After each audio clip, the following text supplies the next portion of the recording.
हो गए।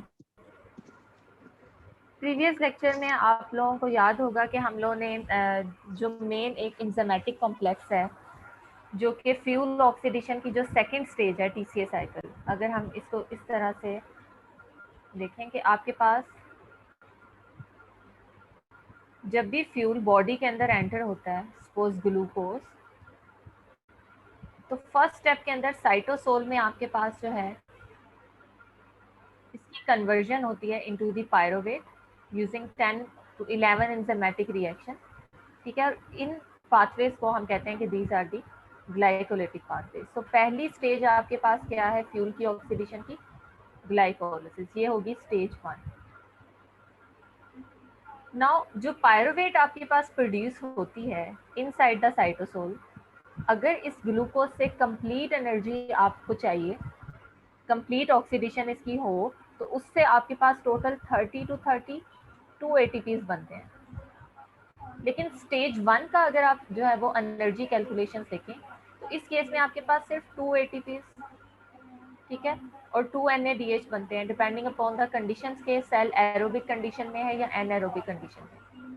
It means कि अभी भी इस पायरोवेट में सिग्निफिकेंट अमाउंट ऑफ एनर्जी है जिसको मजीद जो है वो ऑक्सीडाइज होने की जरूरत है। तो अब ये पायरोवेट नेक्स्ट स्टेप में क्या होगा, माइटोकॉन्ड्रियल मैट्रिक्स में जाएगा, और माइटोकॉन्ड्रियल मैट्रिक्स में जाके आपके पास एक एंजाइम है, एक्चुअली एंजाइमेटिक कॉम्प्लेक्स है, जो कि इस पायरोवेट को फर्स्ट ऑफ ऑल किस में कन्वर्ट करेगा? Acetyl coenzyme. And then acetyl coenzyme में स्टार्टिंग मटेरियल के तौर पे सेकंड जो फ्यूल ऑक्सीडेशन की स्टेज है विच इज टीसीए साइकिल, इसको क्या करेगा? फ्यूल करेगा। तो ये आपके पास है स्टेज 2, ठीक है, जिसको स्टार्ट करने के लिए पायरोवेट को किसमें कन्वर्ट होना है? एसिटाइल कोएंजाइम में, बिकॉज डायरेक्टली पायरोवेट स्टेज 2 में एंटर नहीं हो सकती। और फाइनली जो आपके पास ग्लाइकोलिसिस या स्टेज 2 में टीसीए साइकिल से NADH या FADH2 प्रोड्यूस होते हैं, इनको ऑक्सीडाइज करवाने के लिए आपके पास यहाँ पे इलेक्ट्रॉन कैरियर और एक मॉलिक्यूलर ऑक्सीजन प्रेजेंट होती है जो कि इलेक्ट्रॉन को एक्सेप्ट करता है, इन स्पीशीज को ऑक्सीडाइज करवाएगी और इटसेल्फ क्या हो जाएगी? रिड्यूस होगी। और यहाँ पे आपके पास किस चीज़ की प्रोडक्शन होती है? एटीपी। इसको आप कहते हैं दिस इज स्टेज 3।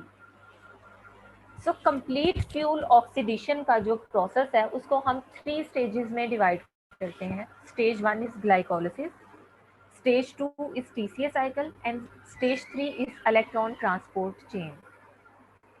ठीक है, आज का जो हमारा लेक्चर है उसमें हमने स्टेज 2 को स्टार्ट करना है, यानी टीसीए साइकिल को अंडरस्टैंड करना शुरू करना है। प्रीवियस लेक्चर में हम इस स्टेज 2 का जो स्टार्टिंग मटेरियल है एसिटाइल कोएंजाइम में, इसकी प्रोडक्शन, ये वाला जो स्टेप है इस पे हम लोगों ने डिस्कस किया था सारा, कि कैसे ये पायरोवेट जो है वो माइटोकॉन्ड्रियल मैट्रिक्स में एसिटाइल कोएंजाइम में कन्वर्ट होता है by using an enzymatic complex PDH, जिसमें 3 एंजाइमेटिक एक्टिविटीज होती हैं, E1, E2 एंड E3। तो ये चीज़ हम प्रीवियस लेक्चर में देख चुके हैं। आज का जो हमारा लेक्चर है इसमें हम एसिटाइल कोएंजाइम A से स्टार्ट लेके टीसीए साइकिल या second stage of fuel oxidation इसको डिस्कस करेंगे, ठीक है। बट इस सेकंड स्टेज को या टीसीए साइकिल को स्टार्ट करने से पहले कुछ पॉइंट्स हैं जो आपके माइंड के अंदर क्लियर होने चाहिए, जिसमें से पहला पॉइंट आपके पास ये है कि ये जो टीसीए साइकिल है ये एक यूनिवर्सल साइकिल है for fuel oxidation. What does it mean? ये यूनिवर्सल साइकिल इसे क्यों कहा जाता है कि आपके पास अगर आप स्टेज 1 या ग्लाइकोलिसिस की बात करते हो तो कार्बोहाइड्रेट्स ही स्टार्टिंग मटेरियल हैं जो कि स्टेज 1 में एंटर हो सकते हैं। ग्लूकोज ग्लाइकोलिसिस के थ्रू पायरोवेट में कन्वर्ट हो सकता है। इसी तरह से आपने देखा था गैलेक्टोज ग्लाइकोलिसिस के पाथवे में एंटर हो सकता है, फ्रुक्टोज ग्लाइकोलिसिस के पाथवे में एंटर हो सकता है। तो ये जितने भी कार्बोहाइड्रेट्स हैं they can oxidise by the process of glycolysis, ठीक है, ये ग्लाइकोलिसिस के प्रोसेस में एंटर हो सकते हैं। But if we talk about proteins and lipids, ये दो ऐसे फ्यूल मॉलिक्यूल्स हैं जो ग्लाइकोलिटिक पाथवे में एंटर नहीं हो सकते। आल्दो कुछ अमाइनो एसिड्स एंटर हो सकते हैं बट नॉट ऑल, यानी सारे अमाइनो एसिड और लिपिड्स जो हैं वो ग्लाइकोलिसिस के प्रोसेस में एंटर नहीं हो सकते। इनमें से कुछ एक आधे अमाइनो एसिड्स हैं जो एंटर होंगे, बाकी नहीं। लेकिन जो सेकेंड स्टेज है TCA cycle and third stage electron transport chain, इसमें हर किस्म का फ्यूल एंटर हो सकता है। चाहे ये एसिटाइल कोएंजाइम है आपके पास कार्बोहाइड्रेट से आ रहा है, ग्लूकोज से आ रहा है, चाहे ये प्रोटीन से आ रहा है, चाहे ये लिपिड से आ रहा है, इट डजंट मीन कि ये एंटर नहीं हो सकता। ये किसी भी सोर्स से आए, ये डायरेक्टली स्टेज 2 को क्या कर सकता है, फ्यूल कर सकता है। ठीक है, इसीलिए हम स्टेज 2 और स्टेज 3 को कहते हैं कि these are the universal cycles और universal stages for fuel oxidation, because किसी भी फ्यूल से आपके पास जो है वो ये दोनों स्टेजेस स्टार्ट हो सकते हैं, कार्बोहाइड्रेट से भी, प्रोटीन से भी और लिपिड से भी। लेकिन जो स्टेज 1 है ये यूनिवर्सल नहीं है, बिकॉज इसमें आपके पास कुछ फूड मॉलिक्यूल्स तो इस स्टेज को जो है वो कर सकते हैं, उसमें एंटर हो सकते हैं, बट बाकी फूड मॉलिक्यूल्स यहाँ से पास नहीं हो सकते। उसके बाद अब हम मूव करते हैं सेकंड पॉइंट की तरफ। और सेकंड पॉइंट में आपने ये चीज़ याद रखनी है कि जो टीसीए साइकिल है ये एरोबिक कंडीशंस में ऑपरेट होता है, या आप ये कह लें कि ये एरोबिक रेस्पिरेशन का पार्ट है। इस चीज़ को कैसे क्लियर करेंगे, आपने ग्लाइकोलिसिस में ये चीज़ देखी कि जब ग्लूकोज सेल के अंदर एंटर होता है तो यहाँ पे जो ग्लाइकोलिटिक एंजाइम्स हैं ये इसको ऑक्सीडाइज कर सकते हैं डिपेंडिंग अपॉन ऑक्सीजन प्रेजेंट है या नहीं। दोनों कंडीशंस में, दोनों सिनेरियोज में ग्लूकोज ग्लाइकोलिसिस के पाथवे में एंटर हो सकता है, but depending upon the availability of oxygen आपके पास जो फाइनल प्रोडक्ट है वो चेंज हो सकती है। लाइक सपोज आप एक कंडीशन ये देखते हो इसमें सेल के पास इनफ ऑक्सीजन प्रेजेंट है, तो इस केस में जब ग्लूकोज एंटर होगा ग्लाइकोलिसिस में तो फाइनल प्रोडक्ट आपके पास पायरोवेट आएगी और इसके साथ जो है वो एटीपीज और NADH भी बनेगा। बट सेकंड कंडीशन आप ये देखते हो कि सेल के अंदर जब ग्लूकोज एंटर हो रहा है तो उस केस में ऑक्सीजन प्रेजेंट नहीं है, बट स्टिल ग्लूकोज इस ग्लाइकोलिसिस के पाथवे में एंटर होगा और इस टाइम ये प्रोड्यूस करेगा लैक्टेट एंड एटीपी। सो हम ये कह सकते हैं कि जो ग्लाइकोलिसिस का प्रोसेस है ये एरोबिक और एनएरोबिक दोनों कंडीशंस के अंदर ऑपरेट हो सकता है। इसे इसकी रनिंग के लिए आपको ऑक्सीजन की ज़रूरत नहीं है। ये ऑक्सीजन अवेलेबिलिटी में भी हो सकता है, और ऑक्सीजन की अवेलेबिलिटी अगर नहीं है, एनारोबिक कंडीशन है, तो तब भी ये प्रोसेस ऑपरेट होगा, बस आपके पास प्रोडक्ट चेंज होगी। बट जो आपके पास माइटोकॉन्ड्रियल मैट्रिक्स में जो दो स्टेजेस चल रही हैं, TCA cycle and electron transport chain, ये हाईली डिपेंडेंट है ऑक्सीजन अवेलेबिलिटी के ऊपर। इसलिए एनारोबिक कंडीशंस में सेल इन दोनों स्टेजेस को ऑपरेट नहीं कर सकता। ठीक है, तभी हम ये कहते हैं ना कि जब कोई सेल एनारोबिक कंडीशन में है तो उस केस में ग्लूकोज सिर्फ और सिर्फ 2 एटीपीज बनाता है। लेकिन अगर वही सेल एरोबिक कंडीशन में है तो यहाँ से बनने वाला पायरोवेट टीसीए साइकिल में जाके यहाँ पे NADH FADH2 बनाता है और फाइनली इलेक्ट्रॉन ट्रांसपोर्ट चेन में जाके यही ग्लूकोज कितने एटीपीज बनाएगा, 30 या फिर 32।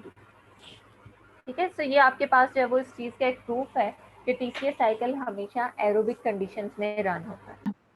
Yes. अब हम मूव करते हैं toward cyclic pathway, TCA cycle की तरफ मूव करते हैं और देखते हैं कि किस तरह से ये रिएक्शन एक्चुअली स्टार्ट होता है। तो ये आपके पास एक फुल फ्लैश सी डायग्राम है, इसको देख के डरना नहीं है। जैसे ही हम ये 8 रिएक्शंस कंप्लीट कर लेंगे तो आप लोग इंशाल्लाह खुद से इस साइकिल को ड्रॉ कर सकोगे। ठीक है, तो यहाँ पे आप देख सकते हो कि एक एसिटाइल कोएंजाइम ए का मॉलिक्यूल जब इस साइकिल में एंटर होता है तो 8 इंजाइमेटिक रिएक्शंस के थ्रू ये कम्प्लीटली ऑक्सीडाइज होगा। ठीक है, और एसिटाइल कोएंजाइम ए को एक्सेप्ट करने वाला जो मॉलिक्यूल था ऑक्सैलोएसीटेट, फर्स्ट स्टेप में ये ऑक्सैलोएसीटेट कंज्यूम हो रहा है, लेकिन लास्ट स्टेप के अंदर आप देख रहे हो कि ये प्रोड्यूस भी हो रहा है। So this is a major difference between a cycle and pathway. ठीक है, कि साइकिल में आपके पास जो स्टार्टिंग मटेरियल है, जो एक्सेप्टर है, फॉर एग्जांपल यहाँ पे मैं ये चीज़ बता रही हूँ कि एसिटाइल कोएंजाइम ए को पिक करने के लिए आपके पास यहाँ पे टीसीए साइकिल का एक इंटरमीडिएट है ऑक्सैलोएसीटेट, ये यूज़ होता है। ठीक है, ये इसको साइकिल में एंटर करवाता है, उसके बाद साइक्लिक पाथवे चलता जाता है और एक स्टेज आपके पास ऐसी आती है, लास्ट स्टेप नॉर्मली, जिसमें ये वाला एक्सेप्टर जो कि फर्स्ट स्टेप में कंज्यूम हुआ था, ये रीजनरेट हो जाता है। ठीक है, तो इसलिए आप ये कहते हो कि इस केस में आपके पास जो स्टार्टिंग में जो मॉलिक्यूल कंज्यूम हुआ था, एंड पे वो प्रोड्यूस भी हो जाता है, इसलिए ये एक साइकिल है। दूसरी तरफ आप अगर पाथवे की बात करो, तो पाथवे आप किसी ऐसे प्रोसेस को कहते हो जिसमें जो फाइनल प्रोडक्ट है, ठीक है, ये फाइनल प्रोडक्ट आगे किसी और प्रोसेस में कंज्यूम हो जाता है। ये दोबारा से आपका जो स्टार्टिंग मटेरियल है प्रिकर्सर, उसको रीजनरेट करवाने के लिए यूज नहीं होती, बल्कि आगे किसी और प्रोसेस में कंज्यूम हो जाएगी। तो ये आपके पास आप कह लो कि एक जैसे ओपन चेन और क्लोज चेन कंपाउंड्स होते हैं, इसमें आपके पास जो है वो एक साइक्लिक मैनर में जो है वो रिएक्शन चलते रहते हैं, और यहाँ पे आपके पास लीनियर फैशन में चलते हैं, बिकॉज इस केस में एक जो प्रोडक्ट है वो अगले किसी प्रोसेस में या रिएक्शन में कंज्यूम हो जाती है, वो फ्री नहीं है कि वो दोबारा से जो है वो साइक्लिक मैनर में अपने प्रिकर्सर को प्रोड्यूस कर सके। ठीक है, अब इन रिएक्शंस को वन बाय वन हम देखते हैं कि किस तरह से एसिटाइल कोएंजाइम ए टीसीए साइकिल में एंटर होता है और किस तरह से ये रिएक्शंस चलते हैं। ठीक है, तो starting from the very first enzyme citrate synthase, इस रिएक्शन को अंडरस्टैंड करते हैं।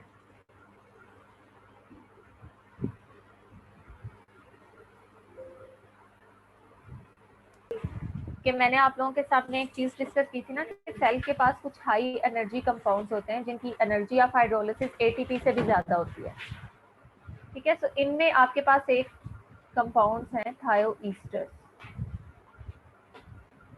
नॉर्मल ईस्टर्स और थायोईस्टर्स में क्या डिफरेंस है, इस चीज को क्लियर कर लेते हैं, क्योंकि जो एसिटाइल कोएंजाइम ए है ना, वो भी आपके पास एक्चुअली थायोईस्टर की एक टाइप है, और यहाँ साइकिल में मैंने मल्टीपल टाइम्स ये टर्मिनोलॉजी यूज करी। ठीक है, this is acetyl coenzyme A which is a thioester. तो पहले हम थायोईस्टर और ईस्टर में डिफरेंस क्लियर करते हैं, और उसके बाद मैं आप लोगों को बताती हूँ कि कहाँ पे किस रिएक्शन में आपके पास जो है वो थायोईस्टर टीसीए साइकिल में प्रोड्यूस होंगे। एक बार रिवाइज करवा देते हैं कि ईस्टर बॉन्ड क्या होता है। हमने लिपिड्स में ट्राइसाइल ग्लिसरोल्स में ये चीज़ पढ़ी थी कि आपके पास जो ग्लिसरोल है, इसका जो हाइड्रोक्साइल ग्रुप है, ये जब फैटी एसिड के साथ रिएक्ट करता है, ठीक है, ये सपोज आपके पास कोई फैटी एसिड है जिसमें नंबर ऑफ कार्बन एटम्स हम देख लेते हैं,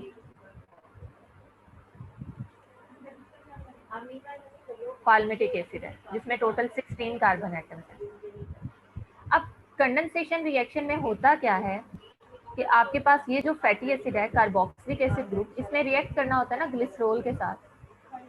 तो ये वाला जो आपके पास कार्बोक्सिलिक एसिड ग्रुप है, it will react with hydroxyl group. तो इन दोनों के दरमियान जो बॉन्ड बनेगा कंडेंसेशन के बाद, उस बॉन्ड को आप क्या कहोगे, ईस्टर बॉन्ड, जिसमें आपके पास कार्बोक्सिलिक एसिड ग्रुप रिएक्ट करता है विद अल्कोहल। ठीक है, इसको अगर मैं यहाँ पे आप लोगों के सामने उन ग्रुप्स को हाईलाइट करके बता दूं कि सपोज इस टाइम कंडेंसेशन रिएक्शन में आपके पास यहाँ से प्रोटॉन रिलीज हो रहा है सपोज, और यहाँ से हाइड्रोक्साइल ग्रुप रिलीज हो रहा है। तो अब जो आपके पास इस केस में बॉन्ड बनेगा, वो बॉन्ड इस ऑक्सीजन और इस कार्बन के दरमियान बनेगा। लाइक इसको हम इस तरह से लिख सकते हैं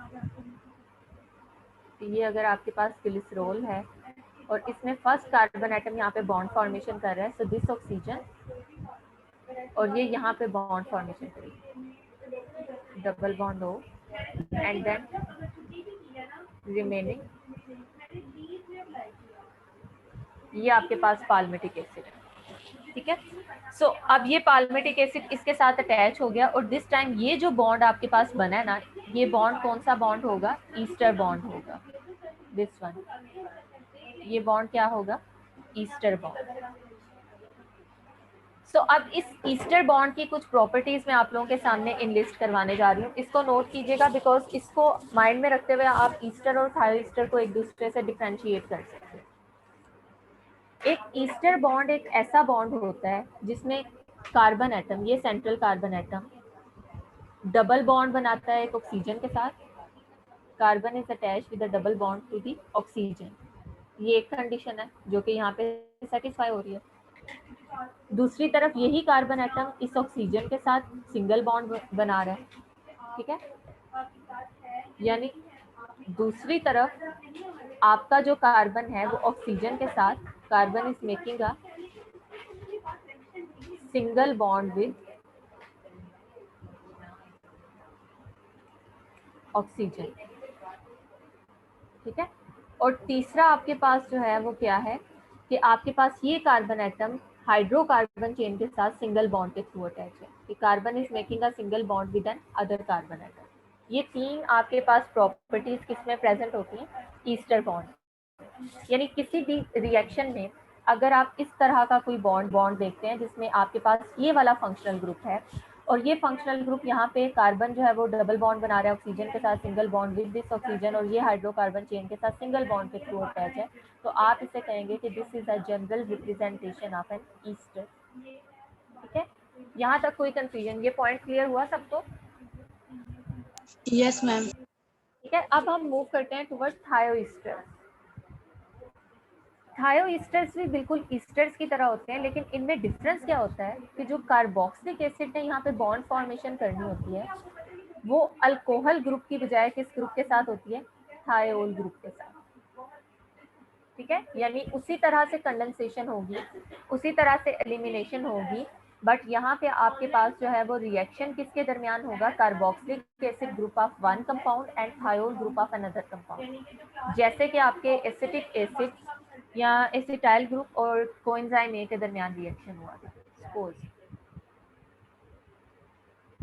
ये कोएंजाइम ए है एंड सपोज ये आपके पास एसिटेट ग्रुप है या एसिटिक एसिड है, ठीक है। सो अब यहाँ पे आपके पास जो रिएक्शन होगा उसमें एलिमिनेशन के बाद सपोज प्रोटॉन यहाँ से रिलीज होता है, हाइड्रोक्साइल ग्रुप यहाँ से रिलीज होता है, तो अब जो आपके पास प्रोडक्ट आएगी CH3 C double bond O, और यहाँ पे this carbon will make a bond with sulphur, और ये आगे से आपके पास कोएंजाइम ए का पार्ट है, ठीक है। तो आप कह सकते हो कि इस केस में भी उसी तरह का बॉन्ड बन रहा है, लेकिन थोड़ी सी रिप्रेजेंटेशन डिफरेंट है। यहाँ पे अगर आप उन्हीं 3 पॉइंट्स को लिस्ट डाउन करो तो थायोईस्टर में आपका जो सेंट्रल कार्बन एटम है, this carbon atom is making a double bond with oxygen, यहाँ पे भी यही था, ठीक है। दूसरी तरफ आप ये कहोगे कि आपका जो कार्बन एटम है दिस वन, ये कार्बन एटम सिंगल बॉन्ड बना रहा है with another carbon atom, तो यहाँ पे आप इस बॉन्ड को देखते हो और इधर भी ये कंडीशन सेटिस्फाई हो रही है, ठीक है। सिर्फ जो डिफरेंस आप यहाँ पे ऑब्जर्व कर रहे हो वो ये है कि प्रीवियसली ईस्टर के केस में ये कार्बन यहाँ पे ऑक्सीजन के साथ सिंगल बॉन्ड बना रही थी, बट दिस टाइम ऑक्सीजन की जगह इस कार्बन का सिंगल बॉन्ड किसके साथ है? सल्फर के साथ। तो आप किसी भी कंपाउंड को थायोईस्टर कह सकते हो अगर उसमें ये जनरल रिप्रेजेंटेशन आपको मिल रही है। ये कंपाउंड क्या होंगे? थायोईस्टर्स होंगे। और हमेशा ये चीज़ याद रखनी है कि थायोईस्टर्स की जो एनर्जी ऑफ हाइड्रोलिसिस है, इनकी जो डेल्टा G नॉट है, ये एनर्जी ऑफ हाइड्रोलिसिस ATP के मुकाबले में क्या होती है? बहुत ज़्यादा होती है। सो इन अदर वर्ड्स आप ये कह सकते हो कि थायोईस्टर्स आर हाई एनर्जी कंपाउंड। सो अब आप यहाँ से देख सकते हो, कंक्लूड कर सकते हो कि जो एसिटाइल कोएंजाइम है हमने लास्ट लेक्चर में पढ़ा था जिसे PDH कॉम्प्लेक्स बनाता है, ये एसिटाइल कोएंजाइम ए भी एक क्या है? थायोईस्टर है, ठीक है। अब इस थायोईस्टर से हम रिएक्शन स्टार्ट करने जा रहे हैं। सो अब ये एसिटाइल कोएंजाइम ए एंटर होगा इनसाइड अ साइक्लिक पाथवे जो कि माइटोकॉन्ड्रियल मैट्रिक्स में हो रहा है, जिसको हम क्या कहते हैं? PCA cycle. और पहला स्टेप इस साइकिल का ऑब्जर्व करते हैं।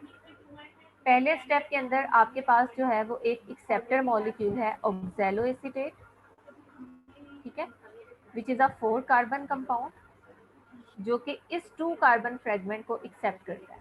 इसका अगर मैं स्ट्रक्चर यहाँ पे ड्रॉ करूँ तो आप लोगों को क्लियर हो जाएगा कि इसमें नंबर ऑफ कार्बन एटम्स कितने? 2 कार्बन, बिकॉज एक कार्बन जो है वो कार्बन डाइऑक्साइड की फॉर्म में रिलीज हो गया। So this acetyl group of acetyl coenzyme A 2 carbon fragment इस 4 कार्बन फ्रेगमेंट के साथ कंडेंस होंगे, उसमें अटैच होंगे और इसको कन्वर्ट कर देंगे सिट्रेट में, ठीक है, जो कि एक 6 कार्बन कंपाउंड है, ठीक है। तो सिर्फ ये 2 कार्बन फ्रेगमेंट ऑक्सैलो एसीटेट को ट्रांसफर होगा, जो बाकी आपके पास कोएंजाइम ए का स्ट्रक्चर है वो यहाँ से रिलीज हो जाएगा, ठीक है। तो ये चीज आप यहाँ पे इसको इस तरह से भी देख सकते हो कि जो कोएंजाइम ए है उसने स्टार्टिंग में पायरोवेट से 2 कार्बन फ्रेगमेंट्स को एक्सेप्ट किया, यहाँ पे कोएंजाइम ए यूज हुआ था ना, और इस कोएंजाइम ए ने 2 कार्बन फ्रेगमेंट को पायरोवेट से पिक किया था पीडीएच कॉम्प्लेक्स के रिएक्शन में, और अब यही कोएंजाइम ए इस 2 कार्बन फ्रेगमेंट एसिटाइल ग्रुप को ऑक्सैलो एसीटेट को ट्रांसफर करके यहाँ से क्या हो रहा है, रिलीज हो रहा है। तो ये जो कोएंजाइम ए है ये कैरियर है, इसने फॉर द टाइम बीइंग इस 2 कार्बन फ्रेगमेंट या एसिटाइल ग्रुप को एक्सेप्ट किया, पिक किया, और जैसे ही इसको सिट्रेट सिंथेज एंजाइम जो है ये एंजाइम मिलेगा, ये अपना ये 2 कार्बन फ्रेगमेंट शिफ्ट कर देगा या ट्रांसफर कर देगा किसको, ऑक्सैलो एसीटेट को, और इस 4 कार्बन कंपाउंड को किसमें कन्वर्ट करेगा, सिट्रेट में। ये एक बेसिक सा ओवरव्यू है, इसमें कोई प्रॉब्लम, उसके बाद हम इस रिएक्शन की केमिस्ट्री की तरफ मूव करते हैं। जी बच्चों, ये समझ आ गया कि पहला रिएक्शन कैसे होगा, conversion of oxalo acetate into citrate. Yes ma'am. ठीक है, अब इसी रिएक्शन को थोड़ा सा हम एक्सप्लोर करते हैं स्ट्रक्चर्स को देखते हुए कि यहाँ पे कंडेंसेशन किन किन ग्रुप्स के दरमियान होगी। इस केस में आपके पास एक 2 कार्बन फ्रेगमेंट है एसिटाइल कोएंजाइम ए का, ठीक है, और दूसरी तरफ आपके पास 4 कार्बन फ्रेगमेंट है ऑक्सैलो एसीटेट,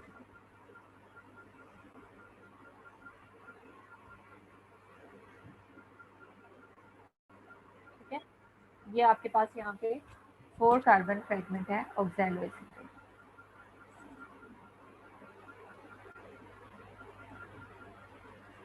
अब इन दोनों के दरमियान कंडेंसेशन होनी है, कंडेंसेशन मीन्स कि यहाँ पे अब कार्बन कार्बन बॉन्ड फॉर्मेशन होनी है, ये आप साथ साथ नोट भी करते जाएं कि स्टेप 1 एक्चुअली आपके पास है TCA साइकिल का कंडेंसेशन, जिसमें actually carbon carbon bond formation होगी, ठीक है, और वो कार्बन कार्बन बॉन्ड फॉर्मेशन किन कार्बन के दरमियान होगी वो मैं अभी हाईलाइट करती हूँ। सो एक तरफ आपके पास 2 कार्बन फ्रेगमेंट एसिटाइल कोएंजाइम ए है, दूसरी तरफ 4 कार्बन फ्रेगमेंट ऑक्सैलो एसीटेट है, और इनको आपस में कार्बन कार्बन बॉन्ड फॉर्मेशन के लिए एक इन्वायरमेंट चाहिए, और वो इन्वायरमेंट प्रोवाइड करने वाला एंजाइम कौन सा है, सिट्रेट सिंथेज। यानी इसकी जो एक्टिव साइट्स हैं, इनकी जो पॉकेट्स हैं, वहाँ पे कुछ ऐसे न्यूक्लियोफिलिक इलेक्ट्रोफिलिक रिएक्शंस होंगे जिनकी वजह से इन दोनों के दरमियान जो कंडेंसेशन है वो क्या होगी, पॉसिबल होगी, ठीक है। और कंडेंसेशन के दौरान आपके पास यहाँ पे कोएंजाइम ए जो है वो क्या हो जाएगा, रिलीज हो जाएगा। नाउ ये ऑब्वियसली बॉन्ड ब्रेक होगा और कोएंजाइम ए यहाँ से रिलीज हो जाएगा, और ये जो 2 कार्बन फ्रेगमेंट है एसिटाइल ग्रुप की अटैच हो जाएगा विद ऑक्सैलो एसीटेट। अब इस केस में वो कौन कौन से कार्बन एटम्स हैं जिनके दरमियान कंडेंसेशन होनी है, जो कि बॉन्ड फॉर्मेशन में अपना रोल प्ले करेंगे। तो आपके पास इस केस में जो कार्बन एटम्स यूज होंगे, ये कार्बन एटम आपके पास एक तो कार्बोनाइल कार्बन है ऑक्सैलो एसीटेट का, दिस वन, और दूसरी तरफ आपके पास मिथाइल कार्बन है एसिटाइल कोएंजाइम का, ठीक है, इनके दरमियान कार्बन कार्बन बॉन्ड फॉर्मेशन होगी। और ये किस तरह से होगी, अगर इसको हम यहाँ पे ऑब्जर्व करें तो सपोज ये आपके पास ऑक्सैलो एसीटेट का स्ट्रक्चर है, this is second carbon, third carbon and fourth carbon, ठीक है।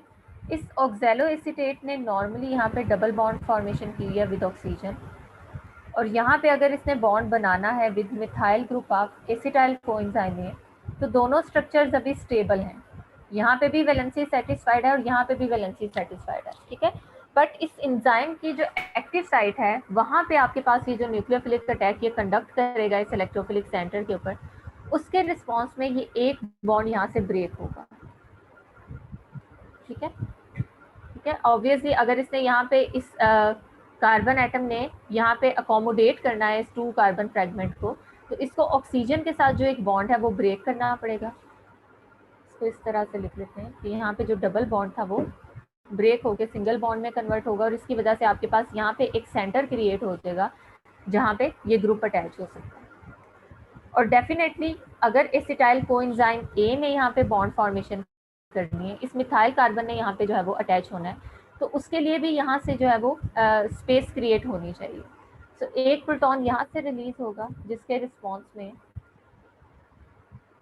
ये जो प्रोटॉन यहाँ से रिलीज हो रहा है ये मैं यहाँ पे लिख रही हूँ, यहाँ पे भी बॉन्डिंग का पोटेंशियल क्या हो गया, जनरेट हो गया।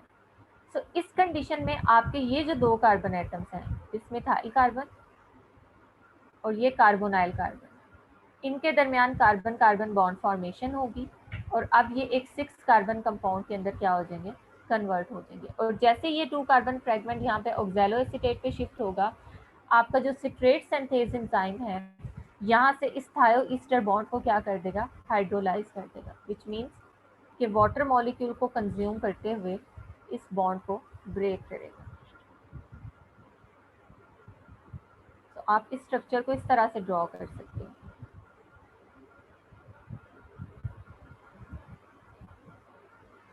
CH2 COO negative, bond breakage के बाद जो ऑक्सीजन की वैलेंसी डिस्टर्ब होगी, वी ऑल नो कि इसको सेटिस्फाई करने के लिए ये प्रोटॉन यूज होगा। और जो बाकी 2 कार्बन फ्रेगमेंट है एसिटाइल ग्रुप से जो ओरिजिनेट हुआ है एसिटाइल कोएंजाइम ए से, ये 2 कार्बन फ्रेगमेंट यहाँ पे अटैच होगा। ठीक है, अब यहाँ पे आप इस चीज़ की सिग्निफिकेंस देख सकते हो कि वाटर मॉलिक्यूल जो ये ईस्टर बॉन्ड ब्रेक करेगा, सो इस ईस्टर बॉन्ड को ब्रेक करने के बाद यहाँ पे OH ग्रुप और इसी तरह से जो कोएंजाइम ए है इसको एक प्रोटॉन डोनेट करेगा। हाइड्रोलिसिस का मैकेनिज्म पता है ना, कि हाइड्रोलिसिस में आपके पास जो वाटर मॉलिक्यूल बॉन्ड को क्लीव करता है वो उन ग्रुप्स को रिटर्न भी करता है जो बॉन्ड फॉर्मेशन में यूज हुए थे। जैसे आप यहाँ पे देख सकते हो कि इस एसिटाइल कोएंजाइम ए की फॉर्मेशन के दौरान इस एसीटेट ग्रुप और कोएंजाइम ए के दरमियान कंडेंसेशन के प्रोसेस में एक वाटर मॉलिक्यूल रिलीज हुआ था। तो अब अगर आपने इस बॉन्ड को ब्रेक करना है, एसिटाइल कोएंजाइम ए में ये बॉन्ड आपने हाइड्रोलाइज करना है, तो इसका मतलब है कि इस कार्बन को OH ग्रुप और यहाँ पे सल्फर को हाइड्रोजन आपने रिटर्न करना है। वो हाइड्रोजन किस तरह से आएगा, हाइड्रोलिसिस में जो वाटर कंज्यूम होगा वो प्रोवाइड करेगा। तो इस तरह से आपके पास ये जो है सिट्रेट का स्ट्रक्चर प्रोड्यूस होगा जो कि एक 6 कार्बन कंपाउंड है। इसको आप यहाँ पे इस रिएक्शन में भी देख सकते हो। ठीक है, acetyl coenzyme A will react with oxalo acetate और ऑक्सैलो एसीटेट के साथ रिएक्शन जो है वो सिट्रेट सिंथेज की प्रेजेंस में इस 2 कार्बन फ्रेगमेंट को इस ऑक्सैलो एसीटेट के कार्बोनाइल कार्बन के साथ जो है वो अटैच करवाएगा और इस तरह की कंडेंसेशन को आप क्या कहते हो, ग्लेसियन कंडेंसेशन।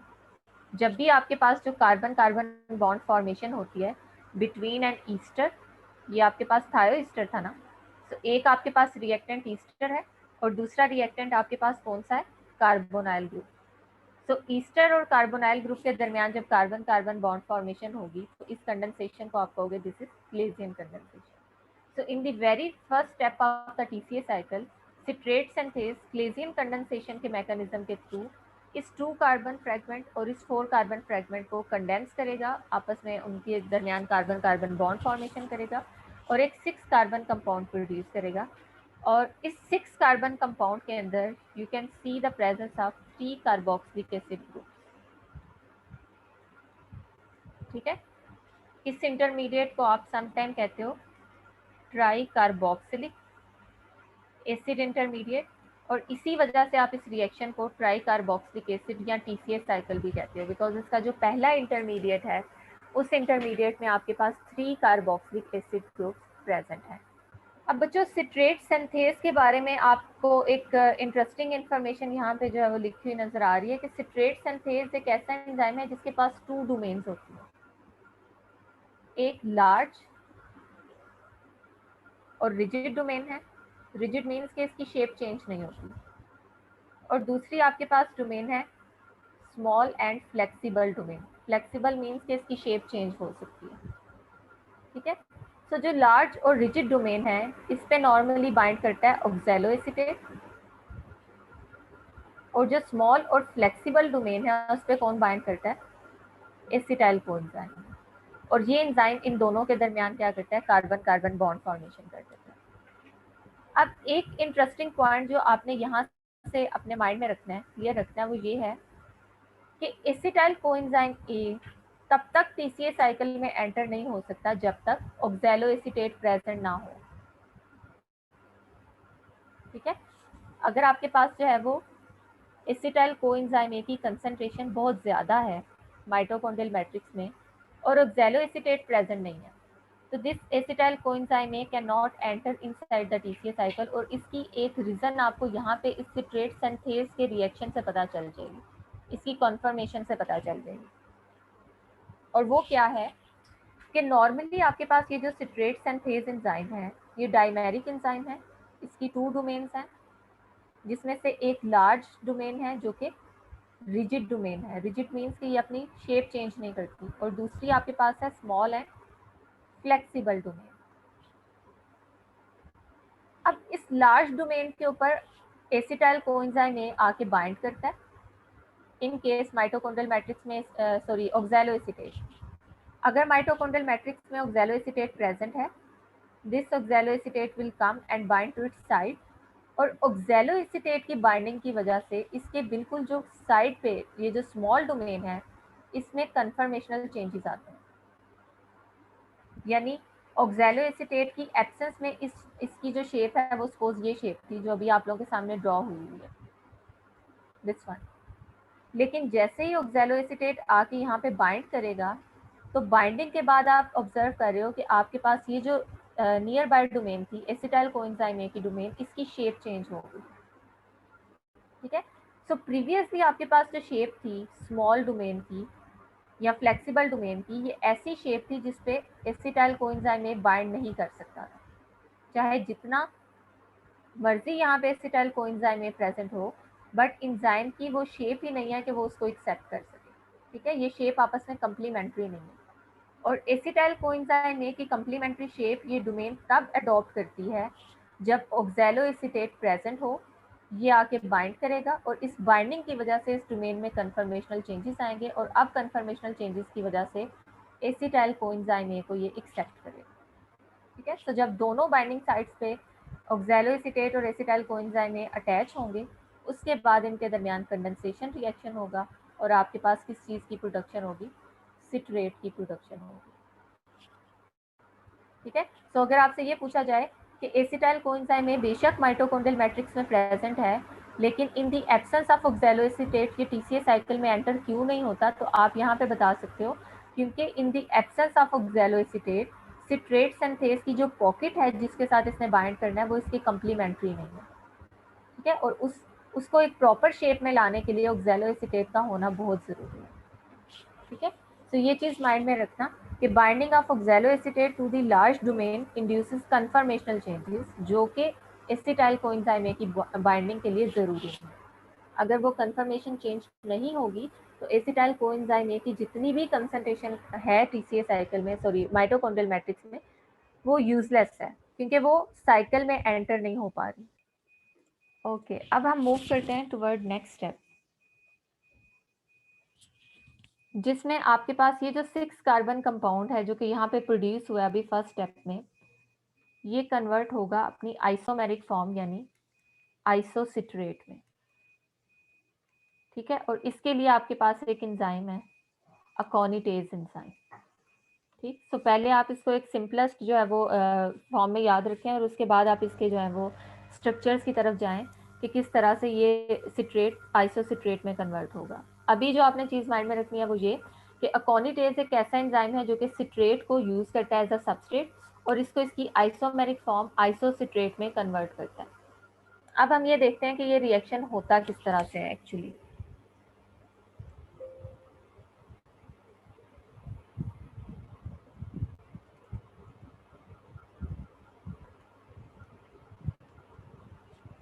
जी बच्चों, जो सिट्रेट है उसका स्ट्रक्चर अगर मैं आप लोगों के सामने ड्रॉ करूं, अब इसमें total number of carbon atoms कितने होंगे, 6।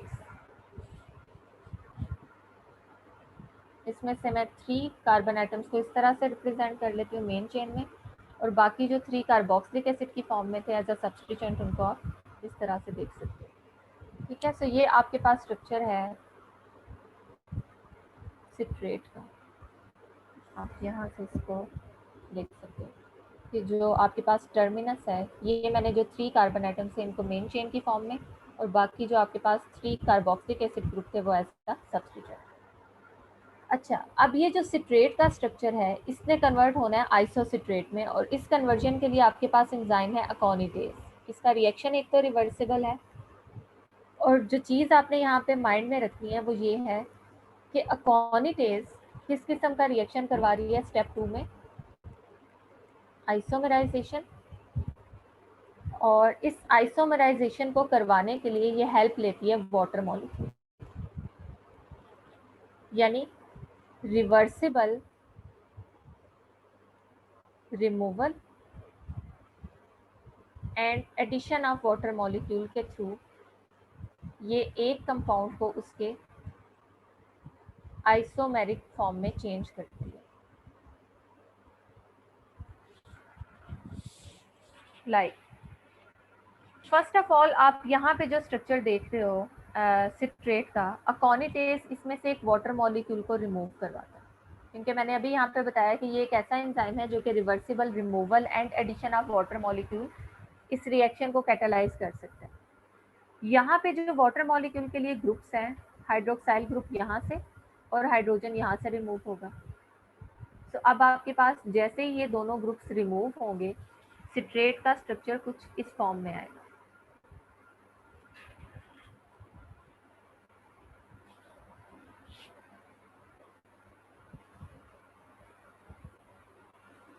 ठीक है, ये आपके पास एक इंटरमीडिएट है जिसमें से वाटर मॉलिक्यूल रिमूव हो चुका है। यहाँ से ये बॉन्ड ब्रेक हुआ, यहाँ से ये बॉन्ड ब्रेक हुआ। तो इस बॉन्ड की दोनों कार्बन एटम से एक एक ग्रुप के रिमूवल के बाद ये आपस में डबल बॉन्ड फॉर्मेशन करते हैं। ठीक है, और इस इंटरमीडिएट को आप कहते हो दिस इज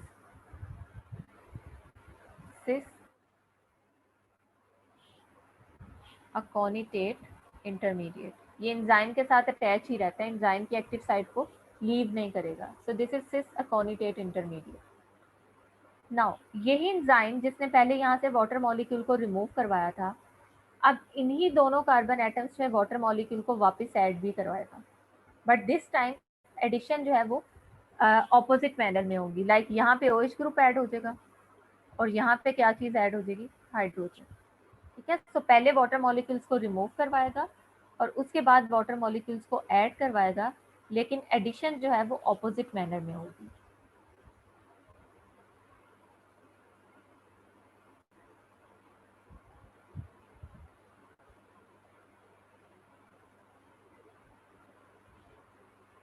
तो इस तरह से आपके पास जो है वो स्ट्रक्चर आएगा किसका, isocitrate. This is isocitrate, isomeric form of citrate, जिसको प्रोड्यूस किस एंजाइम ने किया, aconitase enzyme, as you can see here. ठीक है, तो पहले वाटर मॉलिक्यूल का रिमूवल, उसके बाद वाटर मॉलिक्यूल का एडिशन। अब अकोनिटेज के बारे में जो एक इम्पॉर्टेंट पॉइंट आपने याद रखना है, जैसे आपने सिट्रेट सिंथेज के बारे में देखा ना कि इसकी 2 डोमेन्स हैं, एक लार्ज और रिजिड और दूसरी स्मॉल एंड फ्लेक्सिबल डोमेन। इसी तरह से आपने अकोनिटेज के बारे में ये पॉइंट याद रखना है कि इसकी जो एक्टिव साइट है, उस एक्टिव साइट में इस रिएक्शन को कैटालाइज करवाने के लिए एक सेंटर है which is iron sulphur centre. ठीक है, ये आयरन सल्फर सेंटर जो है ये सबस्ट्रेट बाइंडिंग में भी इम्पोर्टेंट रोल प्ले करता है, यानी सबस्ट्रेट की जो बाइंडिंग है, जो इंटरमीडिएट उसके साथ बाइंड करता है, उस बाइंडिंग में भी इम्पोर्टेंट रोल प्ले करता है। और इसके अलावा जो कैटालिटिक एडिशन एंड रिमूवल है वाटर मॉलिक्यूल का, उसमें भी इम्पोर्टेंट रोल प्ले करता है। इन अदर वर्ड्स हम ये कह सकते हैं कि ये आयरन सल्फर सेंटर फंक्शनली बहुत इंपॉर्टेंट है। एनीमिक पर्सन है जिसमें आयरन डेफिशिएंसी है, तो उसमें जो TCA साइकिल का रेट है वो भी कॉम्प्रोमाइज होगा। और वो क्यों होगा, बिकॉज TCA साइकिल का एक ऐसा एंजाइम है जो कि आयरन डेफिशिएंसी कंडीशन में प्रॉपरली वर्क नहीं कर सकता, and the name of this enzyme is अकोनिटेज enzyme. ठीक है, सो ये पॉइंट सब लोगों ने माइंड में रखना है। कि अकोनिटेज का रिएक्शन आयरन सल्फर सेंटर की प्रेजेंस पे डिपेंड है। ओके, अब आपके पास थर्ड रिएक्शन है टीसीए साइकिल का, और थर्ड रिएक्शन में आप देखोगे कि ये वो पहला रिएक्शन है जहाँ पे NaDH की प्रोडक्शन होती है और यहाँ पे एक कार्बन डाइऑक्साइड रिलीज भी होती है, और ये है actually conversion of isocitrate into alpha keto glutarate. और इसके लिए आपके पास जो एंजाइम है, this enzyme is isocitrate dehydrogenase. ठीक है, सो थर्ड स्टेप आपका एक ऐसा स्टेप है जिसमें किस किस्म का रिएक्शन होगा, ऑक्सीडेटिव डीकार्बोक्सिलेशन। इससे पहले आप लोगों ने ग्लाइकोलिसिस में इस तरह की एक टर्म पढ़ी थी, ऑक्सीडेटिव फॉस्फोराइलेशन, जिसमें मैंने आपसे ये कहा था कि इस केस में आपके पास एक तरफ तो ऑक्सीडेशन हो रही है, इलेक्ट्रॉन्स और हाइड्रोजन का रिमूवल हो रहा है, और दूसरी तरफ उसी स्पीशी के अंदर फॉस्फेट ग्रुप ऐड भी हो रहा है, तो इसलिए हमने उसे ऑक्सीडेटिव फॉस्फोराइलेशन कहा था, oxidation along with addition of phosphate. अब यहाँ पे जो आप रिएक्शन देखने जा रहे हो, this is oxidative decarboxylation, which means कि यहाँ पे ऑक्सीडेशन तो होगी, बट उस ऑक्सीडेशन के साथ एक कार्बन डाइऑक्साइड का मॉलिक्यूल रिलीज भी होगा। सो आप कह सकते हो कि टीसीए साइकिल का ये पहला स्टेप है जिसमें आपने ऑक्सीडेटिव डीकार्बोक्सिलेशन इवेंट को ऑब्जर्व करना है। ये पहला स्टेप है जहाँ पे आपके पास NaDH की प्रोडक्शन होगी। ठीक है, अब इस स्टेप को एक बार देख लेते हैं कि यहाँ पे आइसोसिट्रेट डीहाइड्रोजिनेज किस तरह से वर्क करता है। तो उसी तरह से हम आइसोसिट्रेट का स्ट्रक्चर यहाँ पे ड्रॉ करेंगे।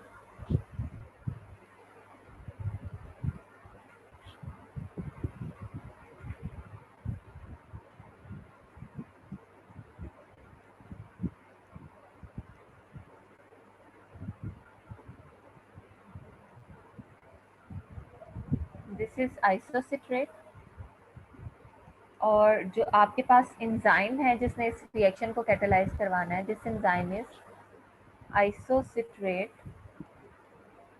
डीहाइड्रोजिनेज। ठीक है, डीहाइड्रोजिनेसिस के बारे में तो हमें पता है कि ये ऑक्सीडेशन रिडक्शन रिएक्शन कैटेलाइज करवाते हैं, किसी एक स्पीशी में से मॉलिक्यूलर हाइड्रोजन को रिलीज करते हैं और दूसरी स्पीशी में उसको ऐड करते हैं, यानी ऑक्सीडेशन तो होगी, ऑक्सीडेशन रिडक्शन तो होगा, लेकिन उसके साथ ये एंजाइम डीकार्बोक्सिलेशन भी करवाएगा। तो यहाँ पे हमने सिर्फ ऑक्सीडेशन रिडक्शन रिएक्शन नहीं देखना, बल्कि उसके साथ साथ डीकार्बोक्सिलेशन भी देखना। सो पहले आपका ये जो एंजाइम है आइसोसिट्रेट डीहाइड्रोजिनेज, ये ऑक्सीडेशन रिडक्शन रिएक्शन को कैटेलाइज करवाता है, यानी मॉलिक्यूलर हाइड्रोजन को रिमूव करवाता है, और वो मॉलिक्यूलर हाइड्रोजन इस कार्बन से रिमूव होंगे, एक हाइड्रोजन यहाँ से और दूसरा हाइड्रोजन यहाँ से। ठीक है, अगर यहाँ से इस स्पीशीज से मॉलिक्यूलर हाइड्रोजन रिलीज हो रहा है, इन अदर वर्ड ये स्पीशी ऑक्सीडाइज हो रही है, तो there must be a species जो कि रिड्यूस हो, बिकॉज ये रिएक्शन कपल्ड है। सो इस डीहाइड्रोजिनेज के साथ आपके पास एक इलेक्ट्रॉन एक्सेप्टर NAD+ अटैच होता है, जो कि यहाँ से रिलीज होने वाले हाइड्रोजन को एक्सेप्ट करता है और किस में कन्वर्ट हो जाता है, NADH। ये आपके पास पहला स्टेप है। ठीक है, सो पहले स्टेप के रिस्पॉन्स में आपका ये जो एंजाइम है ये ऑक्सीडेशन रिएक्शन को कैटेलाइज करवाएगा। ठीक है, इस केस में आपके पास आइसोसिट्रेट डीहाइड्रोजिनेज मॉलिक्यूलर हाइड्रोजन को रिलीज करेगा, इस स्पीशी को रिड्यूस करेगा आइसोसिट्रेट को, और NAD+ को क्या करेगा, ऑक्सीडाइज कर देगा। इस रिस्पॉन्स में आपके पास इस तरह से एक प्रोडक्ट प्रोड्यूस होगी। अब यहाँ से आपके पास इस कार्बन एटम से ग्रुप रिमूव हुआ था ना, तो सपोज कार्बन डाइऑक्साइड को मैं यहाँ पे लिख देती हूँ, और ये जो आपके पास हाइड्रोजन यहाँ से रिमूव हुआ है, यहाँ से हाइड्रोजन रिमूव हुआ है, इसकी कंपनसेशन में कार्बन इस ऑक्सीजन के साथ डबल बॉन्ड फॉर्मेशन करेगा। ठीक है, तो इस इंटरमीडिएट को आप क्या कहते हो, ऑक्सैलो सुक्सिनेट इंटरमीडिएट, जो कि just like in previous case cis aconitate की तरह एंजाइम की एक्टिव साइट के साथ बाउंड रहता है।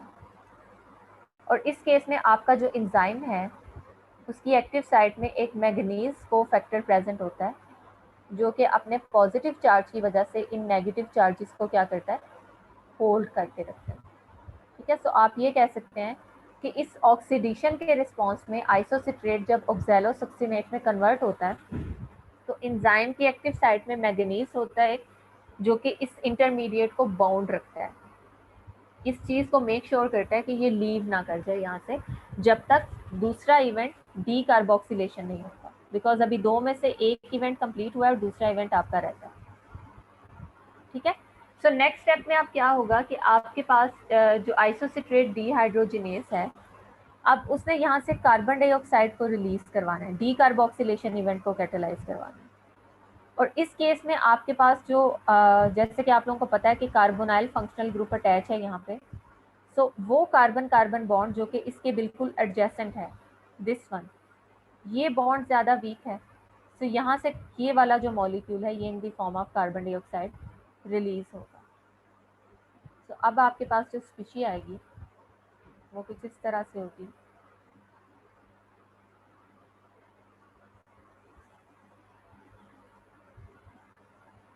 यहाँ से कार्बन डाइऑक्साइड रिलीज होगी और कार्बन डाइऑक्साइड के रिलीज होने के बाद अब यहाँ पे आपके पास जो है वो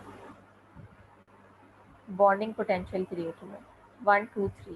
ठीक है, सो ये जो प्रोटॉन की यहाँ पे आपके पास जो रेडिकल प्रोड्यूस होगा इस क्लीवेज के बाद, उस रेडिकल को दोबारा से जो है वो इस वैलेंसी को सेटिस्फाई करने के लिए अब आपके पास जो है वो मीडियम से एक प्रोटॉन अटैच होगा और इसको वापस क्या करेगा, न्यूट्रलाइज करेगा। ठीक है, तो इस तरह से आपके पास फाइनली ये जो ऑक्सैलो एसीटेट है, वालेकुम अस्सलाम, ये किस में कन्वर्ट होगा, आइसोसिट्रेट किस में कन्वर्ट होगा, अल्फा कीटो ग्लूटारेट में। ये आपके पास किसका स्ट्रक्चर है, अल्फा कीटो ग्लूटारेट। ठीक है, तो ये दोनों इवेंट्स यहाँ पे आपके पास कंप्लीट हो गए हैं और इन दोनों इवेंट्स को कैटेलाइज करने का पोटेंशियल आपके एक ही एंजाइम आइसोसिट्रेट डीहाइड्रोजिनेज के पास है। और ये कौन सा रिएक्शन कैटेलाइज करवाता है, ऑक्सीडेटिव डी कार्बोक्सिलेशन, पहले oxidation and then decarboxylation. इसको आप यहाँ से देख सकते हो, ये आपके पास आइसोसिट्रेट का स्ट्रक्चर है फर्स्ट स्टेप। ठीक है, ये वही स्टेप्स हैं जो अभी मैंने ड्रॉ करके बताया कि पहले आपके पास जब ऑक्सीडेशन के थ्रू मॉलिक्यूलर हाइड्रोजन रिलीज होगी और सेकंड स्टेप में जो एंजाइम के साथ बाउंड आपके पास इंटरमीडिएट है ऑक्सैलोसक्सिनेट, इस इंटरमीडिएट में से कार्बन डाइऑक्साइड रिलीज होगी। और कार्बन डाइऑक्साइड के रिलीज होने की जो रीज़न है ये वही सेम रीज़न है जो कि आपने ग्लूकोनियोजेनेसिस में फॉस्फोइनोल पायरोवेट कार्बोक्सी काइनेज के रिएक्शन में देखी थी। ठीक है, कि आपके पास यहाँ पे ये electron withdrawing effect of this carbonyl functional group will make this carbon carbon bond weak और अल्टीमेटली यहाँ से कार्बन डाइऑक्साइड रिलीज होगी। और रिमेनिंग जो आपके पास स्ट्रक्चर है इसमें यहाँ पे ये जो कार्बन एटम है इसको स्टेबलाइज करने के लिए this proton from medium it will come और यहाँ पे carbon hydrogen bond formation. So ultimately इस रिएक्शन के बाद आपके पास जो है आइसोसिट्रेट अल्फा कीटो ग्लूटारेट में कन्वर्ट हो चुका है और अल्फा कीटो ग्लूटारेट के साथ साथ आपके पास पहला NADH भी प्रोड्यूस हो गया है फ्रॉम TCA साइकिल।